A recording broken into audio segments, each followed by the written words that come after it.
महेश जी 2 घंटे से bus stand पर बैठे थे और बस के आने का इंतज़ार कर रहे थे। तभी बस आ गई और महेश जी बस के पीछे पीछे भागने लगे और उस बस के रुकते ही बस में से सवारी उतरने लगी। तभी उसमें से एक लड़का उतरा और महेश जी ने उस लड़के पर ज़्यादा सामान देखकर पीछे से उसे आवाज़ लगाई, साहब साहब जी, अगर आप अपना सामान उठाना चाहते हैं तो क्या मैं आपका सामान उठा कर रख दूं? उस लड़के को आवाज़ जानी पहचानी सी लगी और उसने तुरंत जैसे ही पीछे मुड़कर देखा तो उनकी आंखें खुली की खुली ही रह गई। वह एकदम से चौंक गया। वो महेश जी को देखता ही रह गया और वही महेश जी भी उसे देखते ही रह गए, अचंभित हो गए और उनकी आंखों से आंसू बहने लगे। वहीं दूसरी तरफ वहाँ उस लड़के के चेहरे पर भी बहुत सारे भाव एकदम से नज़र आ रहे थे कि महेश जी की ऐसी स्थिति कैसे हुई, वह क्या कर रहे हैं। पूछना तो वो बहुत सारे सवाल चाहता था, लेकिन उसके मुंह से कुछ भी प्रश्न निकल नहीं रहा था। उन्हें देखकर वो चौंक गया और वहीं पर चुपचाप खड़ा रह गया। वो लड़का कौन था जिसे देखकर महेश जी की आंखें से झरझर आंसू बहने लगे और वह लड़का भी उन्हें देखकर देखता ही रह गया। ये जानने के लिए चाहते हैं तो आइए आगे कहानी सुनिए। महेंद्र जी का परिवार बहुत ही शांत और सभ्य परिवार था। उनकी धर्म पत्नी रीना जी का परिवार भी बिल्कुल महेश जी के परिवार जैसा ही था। रीना जी थोड़ी पढ़ी लिखी थी। उस महेश जी भी उन्होंने आज तक स्कूल का चेहरा नहीं देखा था, क्योंकि बचपन से ही उन्होंने अपने घर की खेती बाड़ी संभाली थी। उन्हें हिसाब किताब भी करना नहीं आता था। रीना जी पढ़ी लिखी थी और साथ ही उनके परिवार का हर सदस्य भी पढ़ा लिखा था। वो एक पढ़े लिखे और समझदार परिवार से थी और उनके पिता भी एक सरकारी नौकर थे जो अपनी बेटी से बहुत प्यार करते थे। वो अपने परिवार का बहुत अच्छे से ख्याल भी रखते थे, किसी चीज़ की भी कभी कमी नहीं होने देते थे और वो अपने बेटे से भी बहुत प्यार करते थे। अपनी बेटी रीना जी को भी कहते थे। रीना से बड़ा उसका भाई भी था, लेकिन रीना के पिता रीना जी से ज़्यादा प्यार करते थे। एक दिन जब वह छुट्टी से अपने घर वापस आ रहे थे तो रास्ते में उनका एक्सीडेंट हो गया और एक्सीडेंट होने के बाद वो बहुत देर तक सड़क पर पड़े रहे, तड़पते रहे, पर किसी ने उनकी मदद नहीं की। तब कहीं जाकर भीड़ में से 2 इंसान निकल कर गए। उन्होंने इंसानियत दिखाते हुए उन्हें अस्पताल पहुंचा दिया। उनका फ़ोन उठाकर अपने घर पर ही इन्फॉर्म कर दिया कि वो उन्हें किस हॉस्पिटल में लेकर जा रहे हैं और उनकी स्थिति क्या है। उनके बारे में सब उन्होंने रीना जी के परिवार वालों को बता दिया। ये सब सुनकर वो घबरा गए और तुरंत ही हॉस्पिटल जा पहुँचे। जब रीना जी के पिताजी को अस्पताल लेकर पहुँचे थे तब तक उनका खून बहुत ज़्यादा बह चुका था और उनकी आखिरी सांसें चल रही थी। डॉक्टर ने भी उन्हें बचाने की बहुत कोशिश की, परंतु वो उन्हें बचाने में नाकामयाब रहे और इस सब का बहुत गहरा सदमा रीना जी को लगा, पर फिर भी उन्होंने खुद को संभाल लिया। तब तो उनके भाई ने भी ये कहकर नौकरी ले ली कि पिताजी के जाने के बाद माँ और बहन मेरी ज़िंदगी है, इन दोनों का ख्याल मुझे ही रखना है, इसलिए मैं चाहता हूँ कि पिताजी की नौकरी मुझे मिल जाए। और ऐसा कहकर उसने नौकरी ले ली। जो भी कानून कार्रवाई हुई उसने कर ली। कुछ समय तक तो सब ठीक ठाक चलता रहा, लेकिन उनके बाद जब रीना जी के भाई की शादी करवा दी गई उनकी पसंद की लड़की से, तो बस शादी करवाने के कुछ दिन तक तो सब सामान्य ही रहा था। शुरू में तो उनकी भाभी का ख्याल बहुत अच्छे से रखती थी, लेकिन थोड़े समय बाद उसने अपनी ननद रीना का जीना दुश्भर कर दिया था। वह रीना जी के ऊपर फालतू के इल्ज़ाम लगाने लगी। कभी कहती कि इसने मेरे पास से पैसे निकाल लिए, कभी वो कहती कि इनका चक्कर किसी के साथ चल रहा है। समय रहते इनकी शादी कर दो वरना भाग जाएगी। उनकी भाभी की बातों पर पहले तो उनका भाई यकीन नहीं करता था, लेकिन रोज़मर्रा की लड़ाई झगड़े और झिकझिक से वो परेशान हो गया और उनकी पत्नी भी उसे थोड़ा ज़्यादा भड़काने लगी। अब धीरे धीरे जब एक ही बात कोई इंसान किसी से रोज़ कहेगा तो सामने वाला तो बस उस बात पर यकीन करेगा ही। और ऐसा ही रीना के भाई के साथ भी हुआ।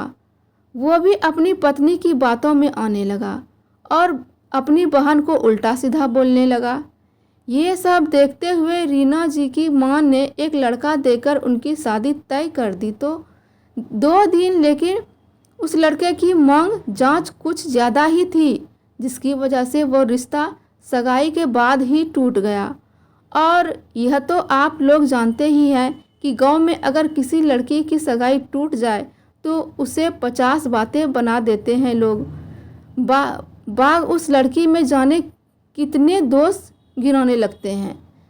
वहीं कुछ ऐसा रीना जी के साथ हुआ, लेकिन किसी ने रीना जी की माता को महेश जी के बारे में बताया। कहा कि वह परिवार बहुत अच्छा है, समझदार है, हर चीज़ को समझ कर चलते हैं। उनकी कोई मांग जांच भी नहीं है, पर एक परेशानी है कि लड़का अनपढ़ है, वो पढ़ा लिखा नहीं है और अपनी बेटी को 10वीं पास है।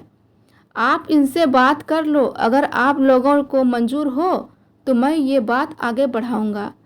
रीना जी की माता जी ने भी इस शादी के लिए हामी भर दी और इस तरह महेश जी और रीना जी की शादी हो गई।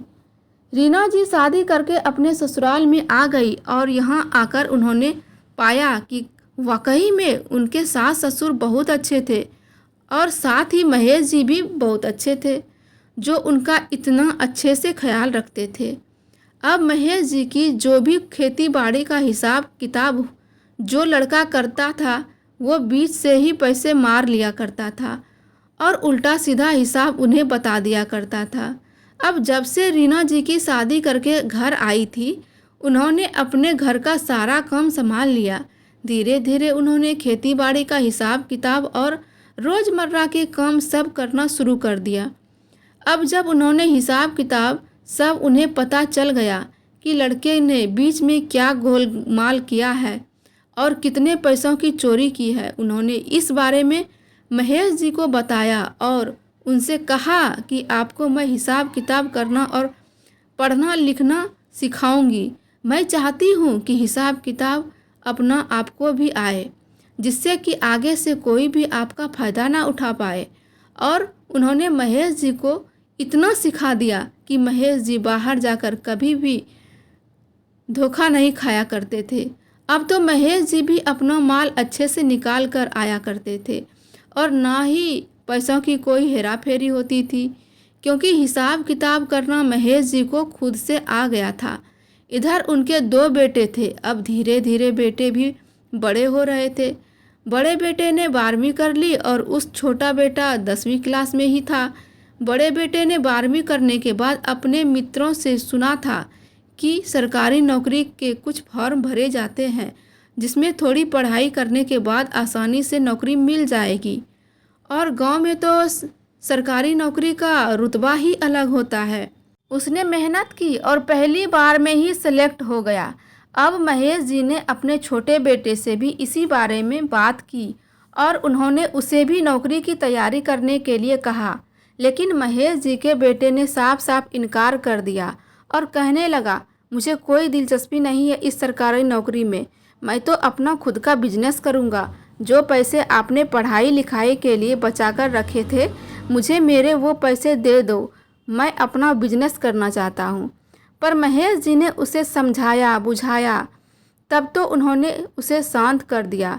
लेकिन अब भाई की सरकारी नौकरी लगने के बाद उनके दोस्तों ने उसे बहुत भड़का दिया कि अब तो तेरे घर में पैसों की बारिश हो रही है, क्या तेरे पिता तेरे ऊपर थोड़ा सा खर्च नहीं कर सकते? क्या वो तेरा बिजनेस नहीं डलवा सकते? अगर तू कहे तो हमारे पास एक ऐसा इंसान है जो मेरे बिजनेस के पैसे लगा देगा। तेरे बिजनेस के पैसे लगा देगा। बदले में तुम कुछ चीज़ गिरवी रखनी पड़ेगी तुम्हें, और कुछ समय बाद जब तेरा बिजनेस अच्छा चल जाएगा तो वो पैसे वापस कर देना।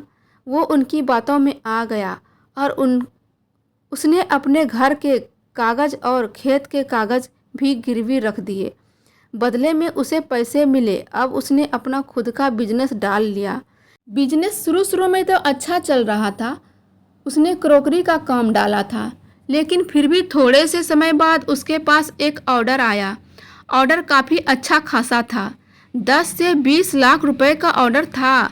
अब उस व्यापारी ने काम के वजह से उनमें एडवांस में पहले 10 लाख रुपए दे दिए थे और कहा कि 10 लाख रुपए बाद में देगा, जब उनका ऑर्डर कंप्लीट होकर उसकी फैक्ट्री पहुंच जाएगा। तब महेश जी के बेटे रोहन के बिल पक्का कर लिया। उसने मजदूरों को दिन रात काम पर लगा के अपना ऑर्डर कंप्लीट करवा दिया।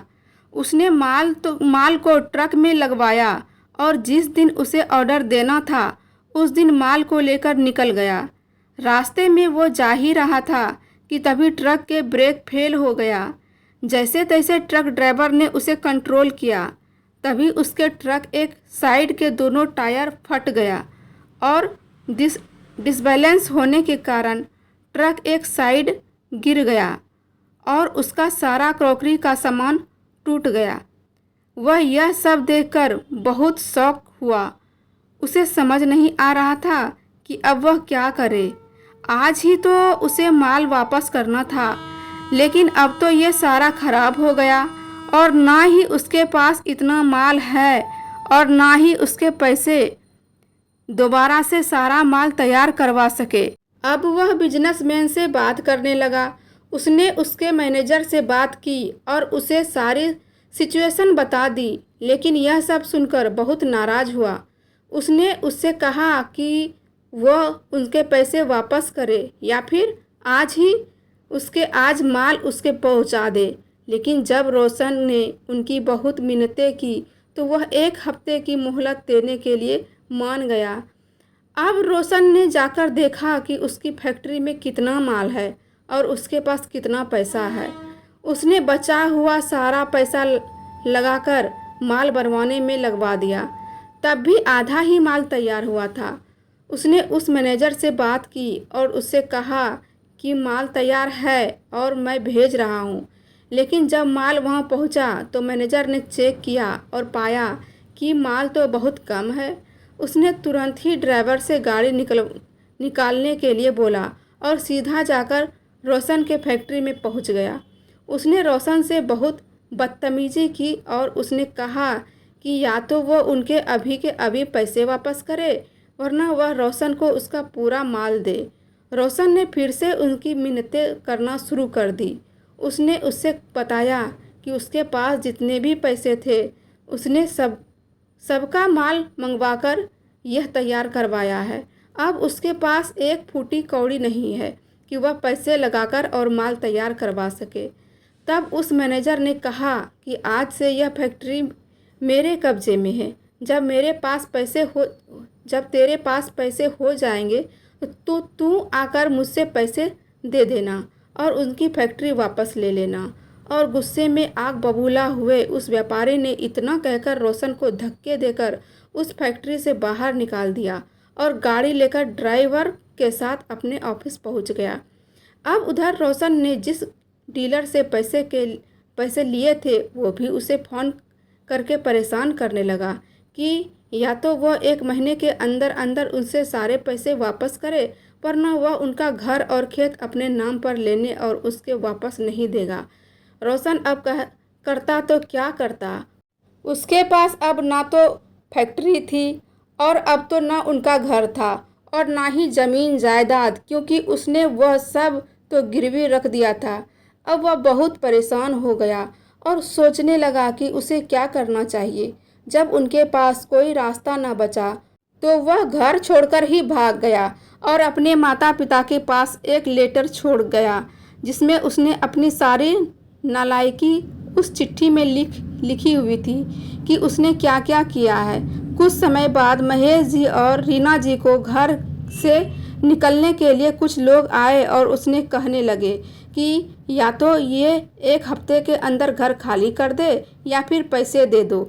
जैसे ही महेश जी ने घर से बाहर निकलने की बात सुनी तो यह सुनकर महेश जी और रीना जी बहुत दुखी हो गए, लेकिन फिर भी हिम्मत रखते हुए वे उनसे कहने लगे कि भला तुम हमारे घर से बाहर हमें कैसे निकाल सकते हो, और तुम हो कौन, तुम्हारी हिम्मत कैसे हुई हम लोगों को इस घर से बाहर निकालने की। हम अभी पुलिस को कॉल करते हैं। तुम्हारे बेटे ने ही तुम्हारा घर, ज़मीन, जायदाद सब मेरे पास गिरवी रखा था और अब वह वापस पैसे नहीं दे पाया तो अभी ये सब मेरा है। और तो और ना फ़ोन उठाता है ना बात करता है। कहाँ है वो उसे बाहर तो निकालो, हमें उससे बात करनी है। जब वह लोग अपने बेटे कमरे में गए, उन्होंने चारों तरफ देखा तो उन्हें मेज़ पर एक नोट मिला जिसमें उनसे एक सब कुछ लिखा था। अब महेश जी और रीना जी को पढ़कर के बहुत दुखी हुए और उसने इस भी समझ आ गया कि वो आदमी झूठ नहीं कह रहा है। उनके बेटे उसने उनसे पैसे लिए ही हैं और वो गांव छोड़कर भाग गया।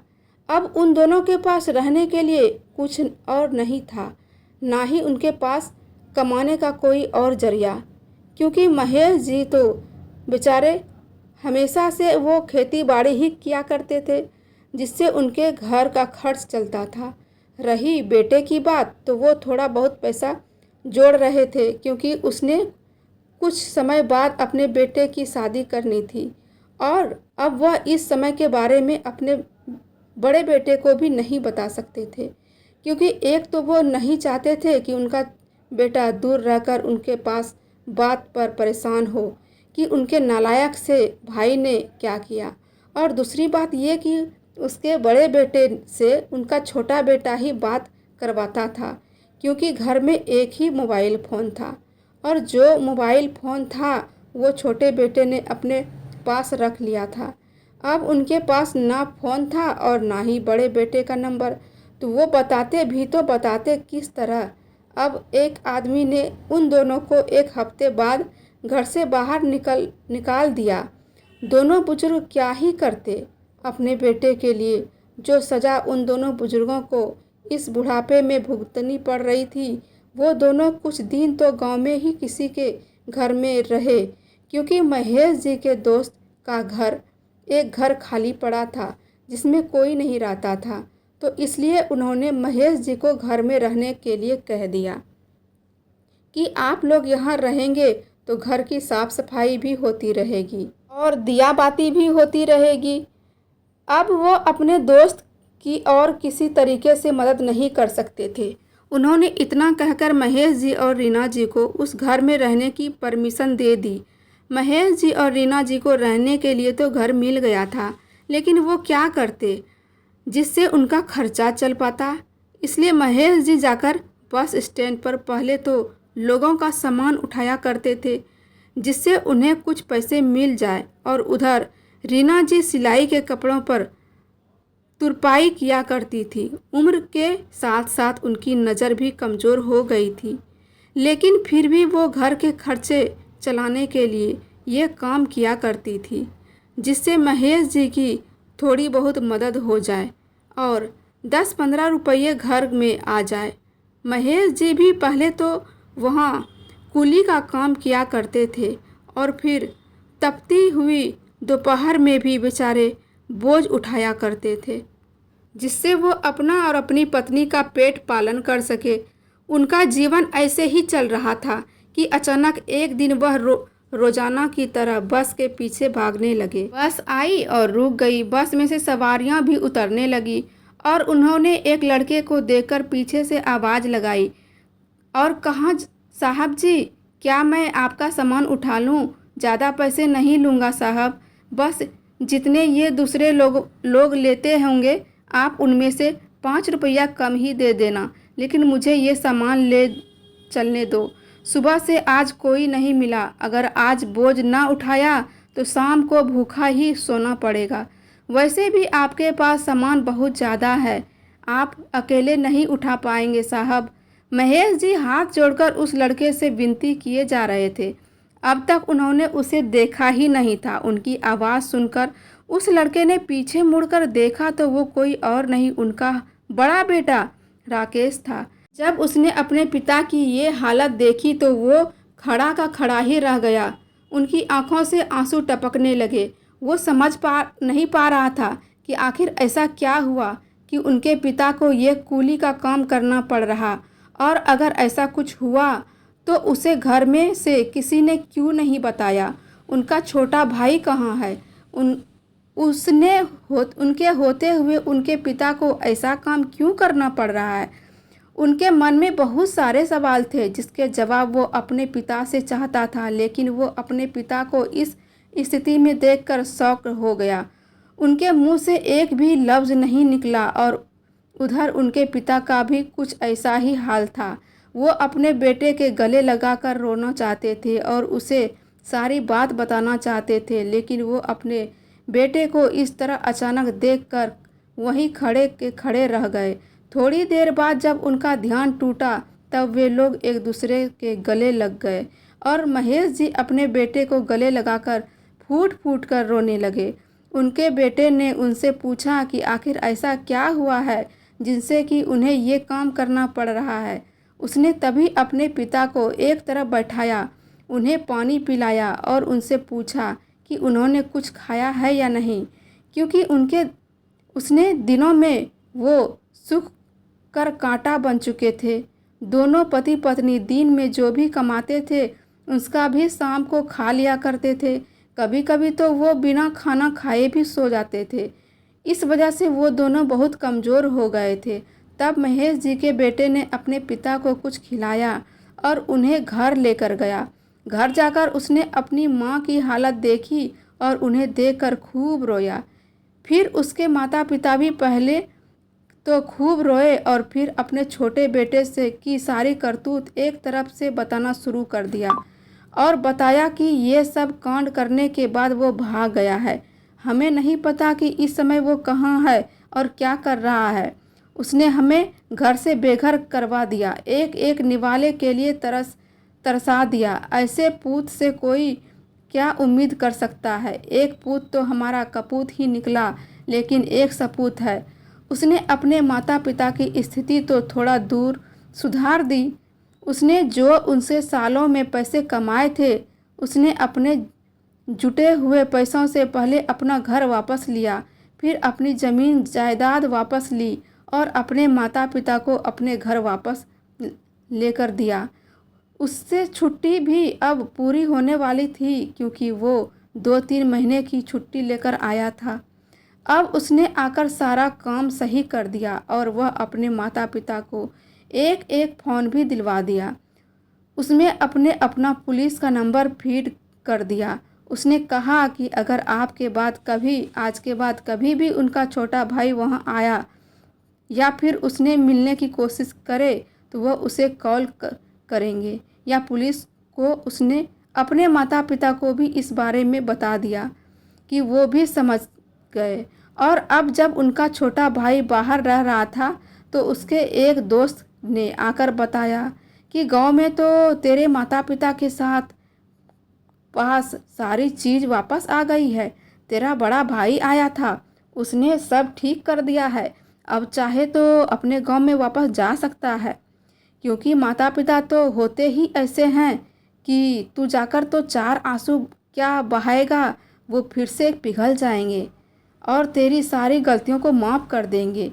और वैसे भी कब तक तू कभी उसके टुकड़ों पर तो कभी उसके टुकड़ों पर पलता रहेगा? कौन सी नौकरी लग गई? और अब वैसे भी मैं तेरा खर्चा नहीं चला सकता हूँ, अपने गांव वापस चला जा। उसकी बात यह सुनकर अपने दोस्त पर बहुत गुस्सा आया, क्योंकि अभी भी उनकी अकल ठिकाने ही नहीं आई थी। उसे ना ही पैसे की अहमियत पता थी और अब वापस अपने गांव आकर अपने माता पिता के साथ रहने लगा। उन्होंने उसे घर में रहने से साफ इनकार कर दिया और उससे कहा कि वो यहाँ नहीं रह सकता। उसने जो किया है उसके बाद तो वो उसे इस घर में कदम भी नहीं रखने देंगे। पहले तो उसने उससे पछतावा होने का नाटक करने लगा, रोने लगा, गिड़गिड़ाने लगा कि उसको ये सब करने का कितना पछतावा है। लेकिन उसके माता पिता समझ गए थे कि इसे अपनी गलती का बिल्कुल भी पछतावा नहीं है और ना ही ये सुधरा है। ये अभी भी पहले जैसा ही है। क्या पता वो लोग इसे अब रखें और ये फिर से हमारे साथ धोखा करे। उन्होंने अपने बड़े बेटे को फ़ोन किया और अपने बेटे के बारे में सब बता दिया कि उनका छोटा बेटा उनके पास आया है और उनसे मिन्नतें कर रहा है इस घर में रहने की। तभी छोटे बेटे ने फ़ोन छीनकर काट दिया और उससे कहने लगा कि तुम दोनों बूढ़े बुढ़ियाँ, 1 घंटे से तुमसे माफ़ी मांग रहा हूँ तो तुम दोनों के तो दिमाग ही खराब हो गए हैं। समझ नहीं आता क्या? या फिर समझना नहीं चाहते? अगर तुम प्यार से मुझे इस घर में नहीं रहने दोगे तो मुझे ज़ोर ज़बरदस्ती करनी पड़ेगी। अब मैं भी देखता हूँ कि कौन निकालता है मुझे इस घर से। वैसे भी मेरा भी ज़मीन है और इस सारी जायदाद उस पर उतना भी अधिकार है जितना तुम लोगों का है। और वो ज़बरदस्ती उस घर में घुस गया। उसके पिता महेश जी ने उसे रोकने की बहुत कोशिश की लेकिन वो नहीं रुका। और जब महेश जी उसे बार बार रोक रहे थे तो उसने ज़ोरदार तमाचा अपने पिता को मार दिया और अपनी माँ को भी ज़ोरदार धक्का मारा, जिससे उसकी माँ जाकर दीवार में टकरा गई और वो वहीं बेहोश हो गई। लेकिन उसने उसकी जरा भी नहीं परवाह नहीं की और सीधा अंदर जाकर कमरे में घुस गया। अब महेश जी ने अपनी पत्नी को उन्हें अस्पताल लेकर एक दूसरी तरफ उन्होंने अपने बेटे को बताया कि वो उनकी माँ को अस्पताल लेकर आए हैं और उनके छोटे बेटे ने उन पर हाथ उठाया और उनकी माँ को धक्का दिया, जिससे उनके माथे पर गहरी चोट आई है। अब यह सब कुछ सुनकर उनके बेटे को बहुत गुस्सा आया और उसने तभी पुलिस को कॉल कर दिया और अपने पिता से कहा कि वो पुलिस वालों से कहे कि उनके छोटे बेटे ने उनके साथ क्या किया है और उनके कैसे सारी ज़मीन जायदाद गिरवी रख दी थी और कौड़ी कौड़ी के लिए मोहताज कर दिया था हमें। इधर उनका बड़ा बेटा अभी भी छुट्टी पूरी करके गया ही था तो उसे छुट्टी मिलना तो नामुमकिन था, लेकिन फिर भी उसने अपने बॉस की बहुत मिन्नतें की और एक दिन की छुट्टी लेकर अपने गांव वापस आया। उसने अस्पताल में जाकर अपनी माँ को डिस्चार्ज करवाया। उधर उनके पिता और माँ ने अपनी गवाही पुलिस वालों को दे दी और पुलिस वालों ने घर जाकर उनके बेटे को गिरफ्तार कर लिया और पुलिस स्टेशन ले गए। अब बड़े बेटे ने अपनी माँ को अस्पताल से डिस्चार्ज करवाया और घर ले गया। उनके लिए फल फ्रूट दवा गोली सब का इंतज़ाम किया और उसने कहा कि वो बेफिक्र होकर रहे। अब वह उनकी ड्यूटी वापस जा रहे हैं क्योंकि उसे ज़्यादा दिन की छुट्टी नहीं मिली थी। वो 24 घंटे की परमिशन लेकर आया था, लेकिन अब किसी की तरीके से कोई भी दिक्कत हो तो वो अपने बड़े बेटे को ज़रूर बताए और अपने माता पिता को कुछ पैसे देकर और एक दूसरे का ख्याल रखने के लिए कहकर गए। कुछ समय सब तक तो सब कुछ ठीक चल रहा था ऐसे ही। फिर उनके माता पिता अपने बेटे की शादी करवाने का सोचा और उन्होंने उनके लिए लड़की ढूंढना शुरू कर दिया। एक अच्छी सी लड़की से अपने बेटे की शादी करवा दी तो देखने में तो बहुत सुंदर थी, साथ साथ संस्कारी भी थी। वो महेश जी और रीना जी का बहुत अच्छे से ख्याल रखती थी। और उधर उनका छोटा बेटा जो पैसों का लालची था, उसे ना माँ बाप की कदर थी और ना बड़े भाई की, जो उसे इतना प्यार करते थे। तो आज वो जेल में चक्की पीस रहा है और इधर बड़ा बेटा अपनी नौकरी पर है और उनकी पत्नी अपने सास ससुर का बहुत अच्छे से ख्याल रखती है। तो यह थी आज की कहानी दोस्तों। आपको कैसी लगी शिक्षाप्रद कहानी, ये प्रेरणादायक स्टोरी? कमेंट में ज़रूर बताइएगा। फिर मिलते हैं एक नई कहानी के साथ। हर हर महादेव।